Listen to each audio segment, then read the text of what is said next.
नमस्कार, आप देख रहे हैं बिस्टार न्यूज और मैं हूं आपके साथ कोमल गंगवार।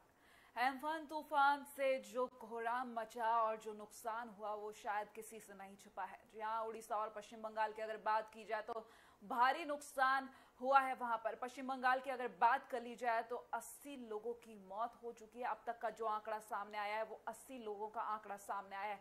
इसके अलावा आपको बता दें कि पहले ही सरकार की तरफ से अंदेशा जताया गया था कि उड़ीसा और पश्चिम बंगाल के तटीय क्षेत्रों में भारी जल भराव हो सकता है और बहुत बड़ा नुकसान हो सकता है, जिसको देखते हुए वहां के कई लोगों को हटाया गया था ताकि उनकी जान को कोई भी खतरा ना हो। लेकिन फिर भी जब ये तूफान बुधवार को आया है उसके बाद जो नुकसान हुआ है वो देख सकते हैं सभी कि किस तरीके से घरों की छतें गिरी हैं, पेड़ गिरे हैं और इमारतें ढह गई हैं। इस तरीके का भारी नुकसान देखने को मिला। आपको बता दें पीएम नरेंद्र मोदी ने आज पश्चिम बंगाल का हवाई दौरा किया है, जिसके बाद उन्होंने एक प्रेस कॉन्फ्रेंस भी की है जहां खुद पश्चिम बंगाल की मुख्यमंत्री ममता बनर्जी उनके साथ मौजूद थी। जहां जनता को संबोधित करते हुए पीएम नरेंद्र मोदी ने कहा है कि 1000 करोड़ की राहत, जी हां, एडवांस असिस्टेंस के रूप में 1000 करोड़ की राहत पश्चिम बंगाल के लिए उन्होंने घोषित की है। पश्चिम बंगाल में बशीर घाट से पीएम मोदी ये संबोधन कर रहे थे। साथ ही साथ आपको बता दें मृतकों के परिवार के लिए भी उन्होंने कुछ राहत की घोषणा की है। पीएम राहत कोष से मृतकों के परिवार को 2-2 लाख रुपए की राशि दी जाएगी। घायलों के परिवार को, जो घायल हैं, उनको 50,000 रुपए की राशि दी जाएगी। इसके अलावा पूरे पश्चिम बंगाल के जो पीड़ित इलाके हैं जहां भारी नुकसान हुआ है उनके लिए केंद्र की तरफ से एक टीम गठित की जाएगी। वो टीमें अलग अलग, जो टीम गठित की जाएगी उनमें कई पार्ट्स डिवाइड किए जाएंगे। वो टीमें अलग अलग इलाकों में जाएंगी और जायजा लेंगी कितना नुकसान हुआ है। अभी 1000 करोड़ की राहत का ऐलान किया गया है पीएम की तरफ से। आगे नुकसान का जायजा लिया जाएगा और उसके अनुसार और भी राहत की घोषणा की जा सकती है। लेकिन आपको बता दें यहाँ पर लगभग पश्चिम बंगाल में 1 लाख करोड़ के नुकसान का अंदाजा लगाया जा रहा है। अगर पश्चिम बंगाल की सरकार का माने तो 1 लाख करोड़ का नुकसान अब तक हो चुका है।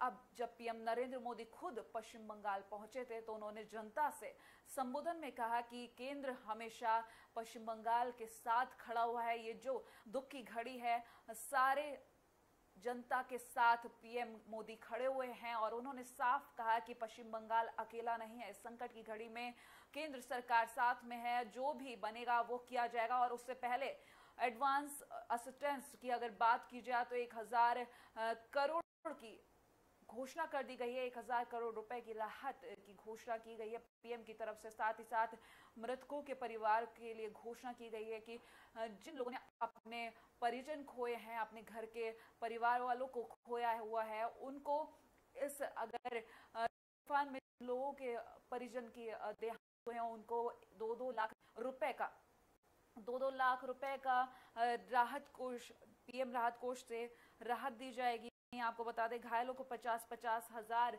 की राशि देने का ऐलान किया गया है। पीएम मोदी पश्चिम बंगाल और उड़ीसा के दौरे पर आज हैं, जिसमें पश्चिम बंगाल का दौरा हो चुका है। चक्रवात तूफान अम्फान से तबाही का जायजा लिया उन्होंने। पश्चिम बंगाल का जो हवाई दौरा था उस दौरान उन्होंने दौरा किया और आपको बता दें जायजा लिया कि किस तरीके से वहां पर तूफान ने नुकसान मचाया और साथ ही साथ 80 लोगों की जो मौत हुई है उसके लिए पीएम मोदी ने शोक भी जताया। पिछले 283 साल में आया सबसे भयानक तूफान एम्फान तूफान साबित हुआ है। पीएम मोदी ने हवाई सर्वेक्षण करने के बाद ये जो संबोधन किया है, कई घोषणाएं की हैं। इसके बाद आगे वो उड़ीसा का दौरा भी करेंगे जहां वो जायजा लेंगे कि किस तरीके से वहां पर नुकसान हुआ है, क्या नुकसान हुआ है, उसी के अनुसार कुछ घोषणाएं की जाएंगी। साथ ही साथ आपको ये भी बता दें कि पीएम नरेंद्र मोदी जब पश्चिम बंगाल के बशीर घाट से संबोधन कर रहे थे, जनता को संबोधित कर रहे थे, तब उन्होंने ये भी कहा था कि इस वक्त देश में कोरोना की मार झेल रहे हैं सभी को, तो हम जंग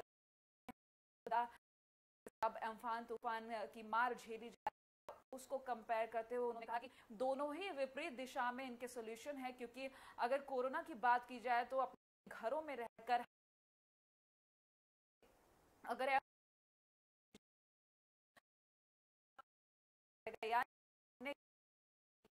शिफ्ट होना से हमें उसको हैंडल है, कंट्रोल करना है, वो भी बताया। साथ ये भी कहा कि ये मुश्किल की घड़ी है, सभी को एक साथ खड़े होना होगा। साथ ही साथ सीएम ममता बात खड़े दोनों किस तरह से सीएम ममता केंद्र के में जो तकरार देखने को मिलती है, आज वो तकरार वहां देखने को नहीं मिली। जब पीएम मोदी जनता को संबोधित कर रहे थे, वहां से जब उन्होंने वो कॉन्फ्रेंस शुरू की, तो देखने वाली बात थी कि किस तरीके से उन्होंने साफ लफ्जों में कहा कि हम पश्चिम बंगाल के साथ खड़े हुए हैं, जी हाँ, की जनता के साथ खड़े हुए हैं, और जो भी नुकसान हुआ है केंद्र पूरी मदद करेगा, क्योंकि आने वाले समय में भी हम कोरोना से जंग लड़ ही रहे होंगे, क्योंकि कोरोना के साथ जीने की बात कही गई थी सरकार की तरफ से, क्योंकि कोरोना इस तरीके से आसानी से खत्म नहीं हो सकता। हालांकि ढील जरूर दी जा रही है, लेकिन आंकड़े कम नहीं हुए, क्योंकि आंकड़ों को देखते हुए सरकार की तरफ से यही कहा गया था कि कोरोना के साथ हमें जीने की आदत डालनी होगी, सतर्क रहने की जरूरत है, सावधान रहेंगे तभी सुरक्षित रहेंगे। लेकिन इसके साथ साथ जो भी प्राकृतिक आपदाएं आएंगी उनका भी हमें सामना करना पड़ेगा।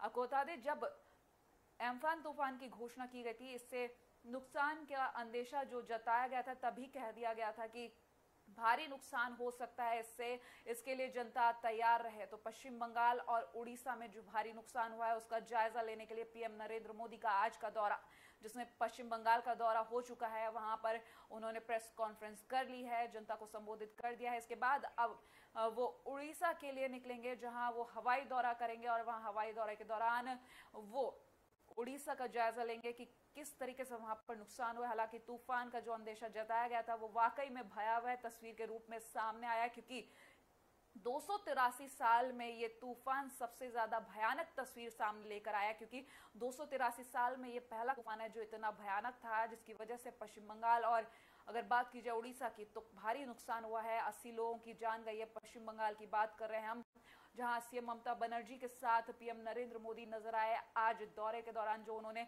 बैठक की है, उन्होंने प्रेस कॉन्फ्रेंस की, वहां साफ उन्होंने कहा कि जो भी प्राकृतिक आपदा है केंद्र सरकार की तरफ से जो भी होगा किया जाएगा। साथ ही साथ आपको यहां बता दें, पश्चिम बंगाल में जिन लोगों की मौत हुई है उनके परिजनों को 2-2 लाख रुपए का पीएम राहत कोष से फंड देने की बात की गई है। घायलों को 50-50 हजार रुपए देने की बात की गई। वहीं अब उड़ीसा में जब वो दौरा करेंगे और किस तरीके से वो घोषणाएं करेंगे, देखने वाली बात होगी। आपको हम पल पल की खबर पहुंचाते रहेंगे, तब तक के लिए आप देखते रहिए AB स्टार न्यूज।